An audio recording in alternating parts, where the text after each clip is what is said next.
Hey everybody. So I know I usually spend a lot of time talking about the food that we put into our bodies, but I just wanted to take a second and talk about the food that actually never makes it onto our plate. So food waste is a really big global problem. There's a lot of food that either doesn't make it off the farm or makes it from the farm to the truck but doesn't make it to the grocery store. Then from the grocery store it doesn't make it home. And then maybe you do happen to get something fresh from the store, you bring it home, and it sits in your fridge for too long and it doesn't get eaten. So that's a really big problem. There is a lot of food that gets wasted. And then in addition to that, let's talk about, the parts of the food that we aren't eating. When you bring home a head of broccoli and you've got, the whole stem and the leaves around it, are you eating those? Probably not.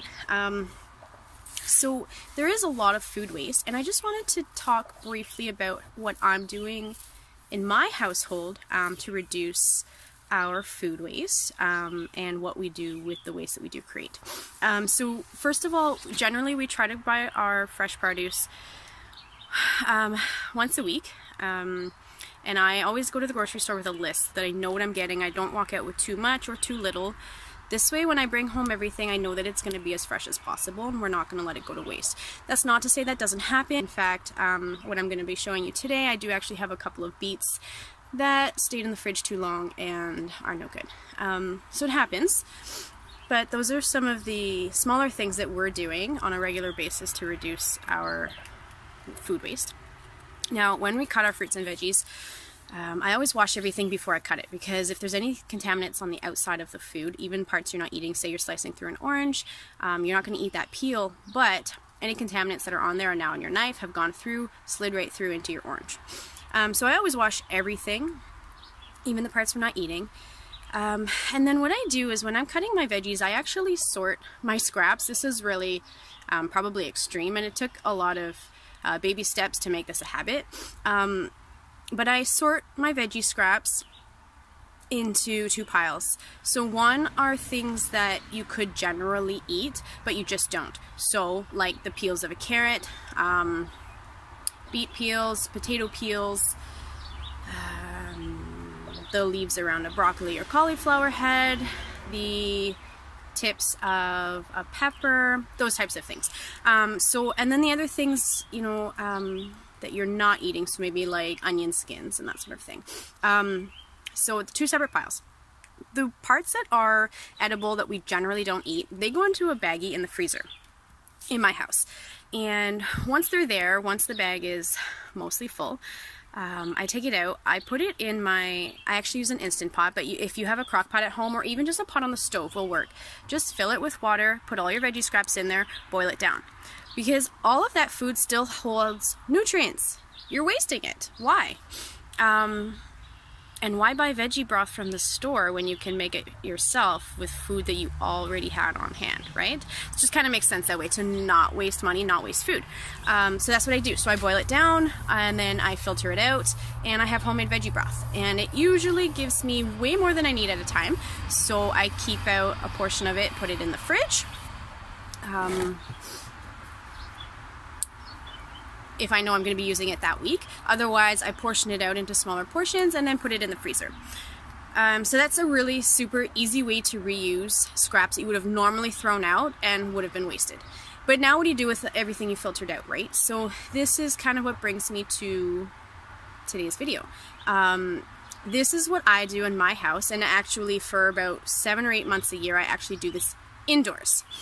So it's only in the warmer months that I bring this hobby outdoors, and I do worm composting. So I'm just going to show you briefly what I do here. So this is my worm tower. You know what? I'm actually just going to flip my camera around if I can figure this out. Okay, I can't figure it out. Okay, here we go. So this is my worm tower. And what I do is I've got a lower bin that catches loose liquids. The next bin up holds my worms and compost. And as it fills up, the worms continually come up. And when it's totally full, I put on another bin and start the process over. And what the worms do is they always move upward. They migrate upward for food. So when I know the bin is nearly full, I stop feeding this one. And then I start my next one. And the worms make their way up, and I actually have holes in the lids. So if I just peek that up there, I think you can see that, 2 holes in the lids, and they migrate up towards the food. What they leave behind here is true compost. So all my veggie scraps, fruit, veggie scraps, make it into one of these bins. And then it just gets composted. So I just want to show you how quick and easy this can actually be to do in your home. You can do this under your sink. I'm using large bins because we eat a lot of fruits and veggies, but you can do this easily with smaller bins. You can do this with large Rubbermaid totes. You can do this with recycling bins, even if you've got those handy and you don't have any use for them, but you should be recycling, so I'm hoping you have a use for them. Anyways, so I just want to show you briefly how to put one together because it really is super simple. So right here, and I still have to cut the holes, but I just have a general bin, okay? So this one, I have to cut 2 holes, and you can do this several ways. I'd like to do 2 large holes, but you can do lots of tiny holes, whatever works best for you, whatever tools you have on hand, okay? Then you're gonna start with, so that one is to collect liquid. Next, you're gonna start with your upper bin. So this is gonna be the bin that you're gonna do your composting in. So it's gonna go on top, and what I'm just gonna do here is I'm just gonna put some cardboard on there, and that's just to hold all the material in so the holes, nothing falls through the holes, right? And then what you wanna do, worms love paper. So you're just gonna layer in scraps of paper, just like this, okay? Sorry about that, okay. Apparently this is gonna be 2 videos. Okay, so it's pretty simple. You're gonna layer in your paper. Oops, not that one. Now I pre-shredded it to lengthen the time that you're watching me do all this. And then you're just gonna wet it down. Okay, so you want wet paper. Not soaked, but pretty damp. So there's that. I'm just gonna make sure that we don't have, okay, perfect. So worms need a pretty moist environment, but they don't need a lot of work. And this is what I love about this process, is that it's just foolproof, right? You're feeding them, they're turning it into compost, and then you have so many things you can do with that compost, okay? You can sell it. Look at like this bin right here. This is full. Well, it's half full now because I just topped up my potato gardens with fresh homemade compost out of my own food, right? It doesn't get more simple than that. So I'm just gonna show you briefly how this works, all right? Let's move my upper bin here. And I'm going to show you what the compost actually looks like, because this is really golden stuff. So this is a fully composted bin. You'll see that there's no food scraps in it except for a couple of avocado pits. So avocados are a pretty popular food in my house, so you'll see there's quite a few of them. Anyway, so that's what that looks like, okay? That is worm compost. Now I'm just going to add a handful of it in here. Along with, I'm going to start digging around in here for some worms because I saw that I've got some stragglers who didn't make it into the upper bin. So here we go. I think you can see that. I'm just going to keep transferring them over while you have a look.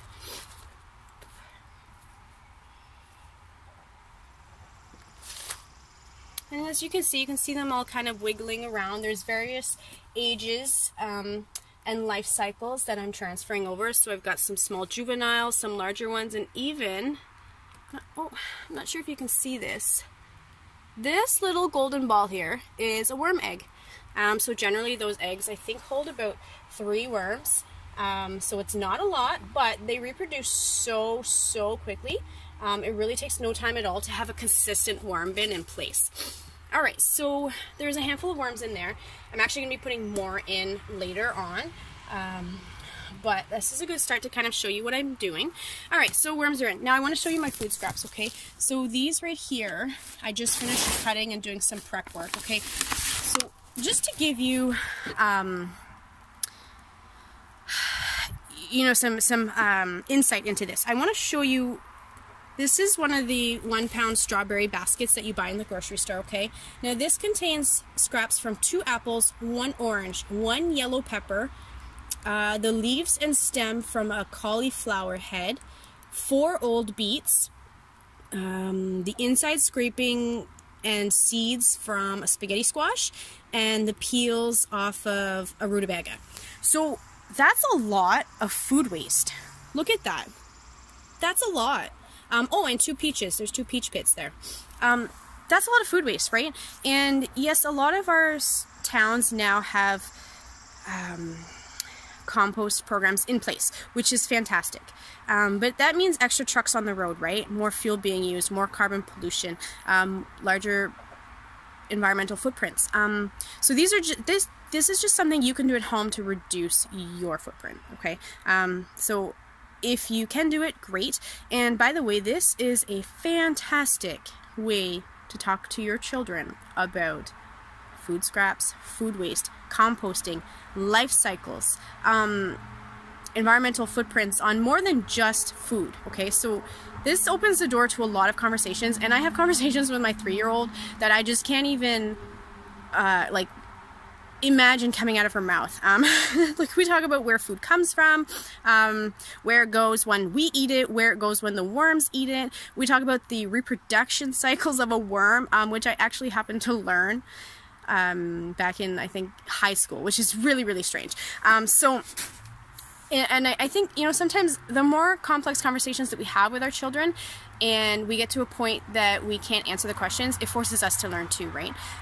So that's kind of another one of the things that I really enjoy about this hobby of mine. It kind of forces me to be more proactive and just keep learning, right? Which keeps us young. So, okay, so less babbling. I'm going to put the food in there. I'm going to feed my worms, okay? So I'm just going to, I don't know if I can do this well. Oh, okay. I'm just going to pop that in there, and I'm just going to put it off to one side. Now, as you can see, that is a lot of food waste. A lot of food, okay? So just put it off to one side there, because then what I'm going to do after that, I'm going to add a little bit more compost in there. Now, you don't have to use compost if you don't already have some. You can use a little bit of potting soil. You can use garden soil just from out in your yard. You can use peat moss. You can use shredded wet straw, whatever you have on hand, okay? I just happen to have this on hand, and I actually have an excess of it, so I'm going to use that. Now, the bin I'm putting together, I'm actually selling to a family tonight, which is why I thought this was a great time to put this video together.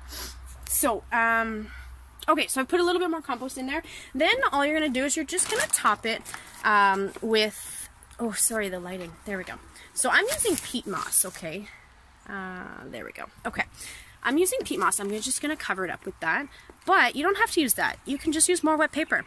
So the worms actually eat and compost the wet paper as well, which is a fantastic way to get rid of used and old flyers that get delivered that you can't seem to get rid of, so or old scraps of mail, that sort of thing. So you're just going to add it on there, and that's going to help keep down any smell, any bugs. If you're doing this inside, you have less chances of having bugs in your worm bin. And in fact, when I do this inside, I don't smell it, and we don't get bugs. When I do it outside, though, I do find it smells a little bit stronger, not so earthy, but more food. And we definitely do get bugs outside, just obviously because it's easy for them to get into it.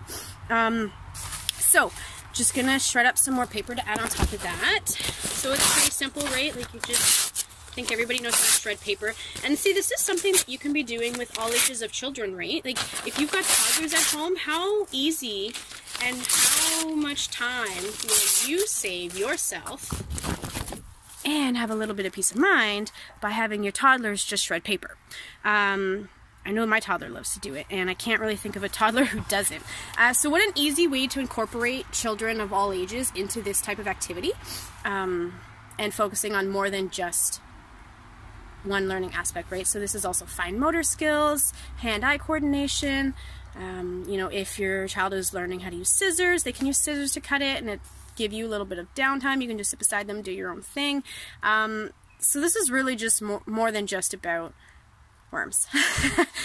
So anyways, so then I'm just going to top it with some stronger pieces of paper, and this is going to help it hold in the moisture. So, because we want a good moisture balance in there, and I'm just going to wet it down again. If I can do this two-handed, that would be fantastic. Okay, there we go. Okay, so I'm just going to wet it down just like that. And that's all there is to it. Then you just put your lid on, and it's done. Now, obviously, see, I haven't cut my lower holes yet, but all that water would go into here. And I want to show you, oh, I just dumped mine. Okay, so I already emptied mine. But the water that's left over, that's all liquid compost, liquid fertilizer. You can use that to water your plants inside the house, outside the house. It's fantastic for starting seedlings. It's very potent though, so you're going to want to water it down. You really don't need a whole lot of it. So I think I normally do like a 1:3 ratio. So I'll use like a 1/4 cup or 1 cup of the compost tea and then 3 cups of water. So yes, so pretty simple. It's a simple process, and I just want to show you one last thing. So that's the finished product when it's all done, right? And like I said, you can put that into your house plants. You can use it to start your seedlings. You can use it in your garden outside if you're doing spring bulbs. Oh, look at all those guys in there. Look at them all.